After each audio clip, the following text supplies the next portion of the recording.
মানুষের আমলের হিসাব নেবে, মানুষের সম্পদের হিসাব নেবে। শুধু পশু আর পাখি যারা, এদের কোনো নামাজের হিসাব হবে না, হালাল হারামের হিসাব হবে না, যৌনতার হিসাব হবে না, এদের অন্যান্য বিষয় হিসাব হবে না। শুধুমাত্র এই পশু পাখির মধ্যে হিসাব হবে জুলুমে, তুই ওর প্রতি জুলুম করছিস কিনা।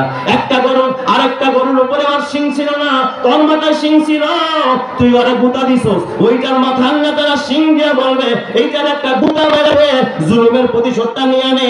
কারণ আমি আল্লাহ আমার নফসের উপরে জুলুমকে হারাম করেছি। একটা পশু আরেকটা পশুর উপরে জুলুম করবে, আমি আল্লাহ বরদাস্ত করতে পারি না। একটা পাখি আরেকটা পাখির উপরে জুলুম করবে, আমি আল্লাহ বরদাস্ত করতে পারি না। একটা নেতা হয়ে যদি আরেকটা নেতার উপরে জুলুম করে, আমার আল্লাহ বরদাস্ত করতে পারে না। কিয়ামতের ময়দানে আল্লাহ তাআলা কাঠগড়ায় দাঁড়ানো লাগবে কি লাগবে না? ভাই সাউন্ড কমাও, মাইক কি চালাও, মাইক কাটবো না, তোমার ভয় পাইও না ভাই, মাইক কাটবো না, মাইক ঠিক রাখো। ও চিন্তা করতেছে, ভয় পাইতেছে যদি মাইক কাটতে যায়। ভয়ের কারণ নাই, ইনশাআল্লাহ মাইক বাড়ায় একরকম রাখো, বারবার হাতাই বান।